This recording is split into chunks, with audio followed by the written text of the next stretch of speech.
Hello from the trenches. This is not at all how I wanted to finish this class, and I'm sure it's probably not how you wanted to finish it either, but here we are, and we're going to have to deal with meeting remotely. I'm going to have to figure out how to use Zoom so that we can have a synchronous class at our usual meeting time on Tuesday evening from 7 to whenever. This first video, this little experimental video that I'm doing right now is just that. It's an experimental video. I'm going to post it on Moodle, and in it, it won't be too long, don't worry.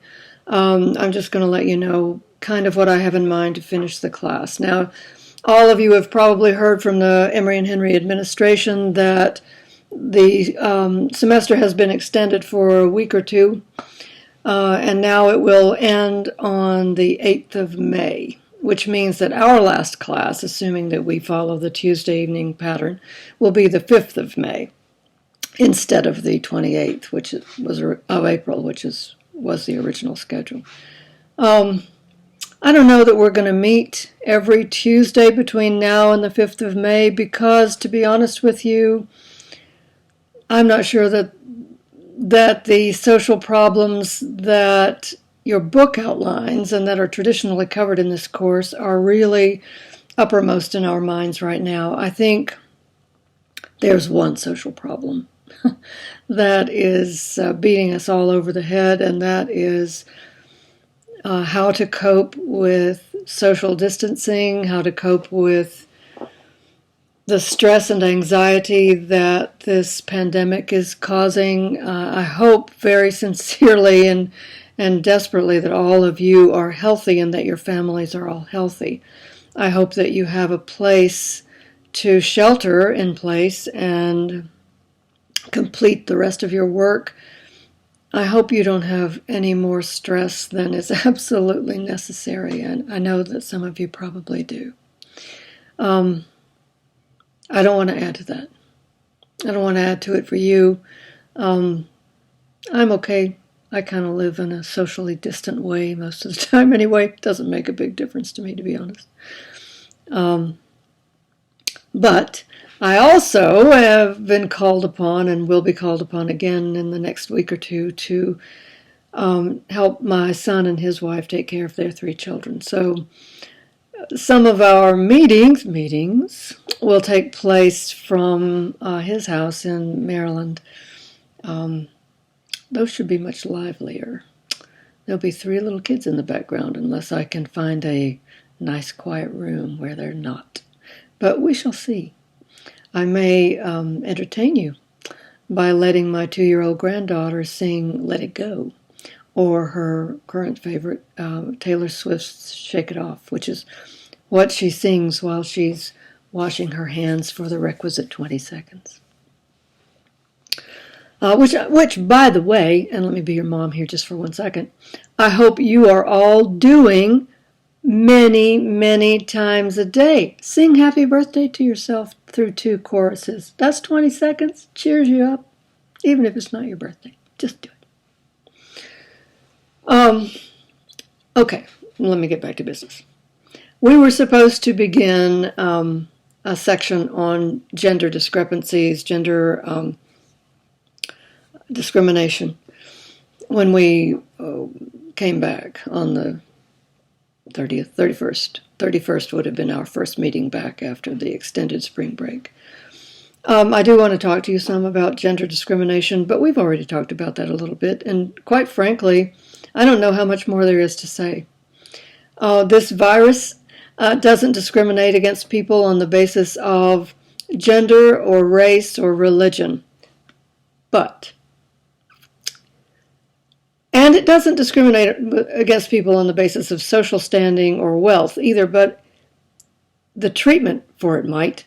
The isolation availability for it very definitely does.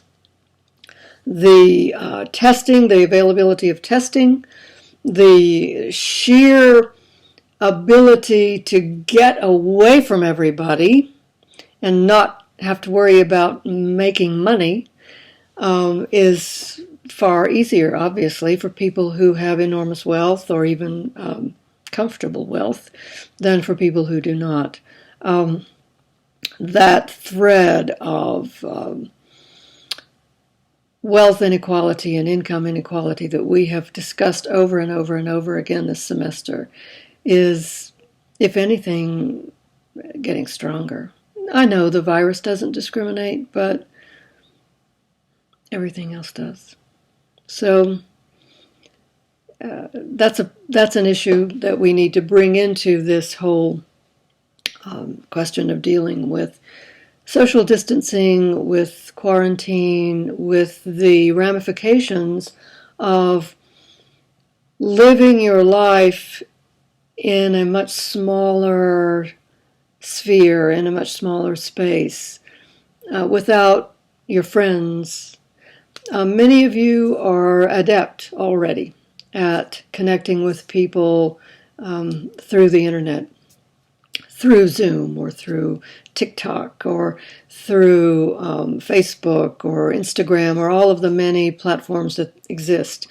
FaceTime, Skype, all those things, all those platforms that exist to allow you to connect with people who are not in the same room as you.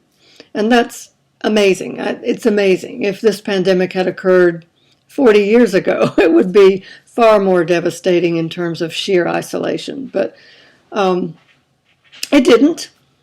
So, yay. So here we are. I'm talking to you on this miraculous thing called, I don't even know what it's called. It's on my Mac. It's a program that came on it. It's Photo Booth. I'm going to upload this to Moodle. Lousy video quality, lousy lighting. I'm not a videographer. Did you guess that? Maybe I'll improve as we go along. I doubt it, but hey, miracles happen. So, down to business. Today, I'm recording this on the 26th of March. I'm going to post it right away to Moodle, just mainly to see if I can, and to have it available to you. What I hope that you will have watched it up to this point. I'm about 7.5 minutes in. Please do watch these videos. I know that they're not fabulous, but this is all we've got at the moment until we work out a time to meet virtually, probably via Zoom. One thing I do want all of you to do on your computers, on your phones, on your iPads, on whatever device you're comfortable using, please download the Zoom, Z-O-O-M app. It's free. You can register for it for free. Use your Emory, I don't care what you use. Use your Emory, I do care. Use your Emory and Henry email, please, to register so that when I invite all of you to a Zoom session, I'll have your email to do that. I don't have any of your other personal emails. I only have your Emory and Henry email. So please register with Zoom using your ehc.edu email. We'll kick off on Zoom next week, probably. I'll give that a go. I'm going to send you, watch your emails in general, because I will send you emails scheduling anything where we all need to meet at the same time. And I will also send you emails alerting you when I post these asynchronous, that is to say, view them anytime you want, videos on Moodle. I will also post on Moodle in writing and talk about in the videos the remaining assignments that you'll have. Normally you would have had only one remaining assignment. That would be a final paper. That may end up being what we do anyway, as long as we're able to meet in some way, either by your email responses to me, just to let me know you're still alive and kicking, and that you have some marginal interest in what we're talking about here. That might be one way to do it, and responding to questions that I post on Moodle may be another way.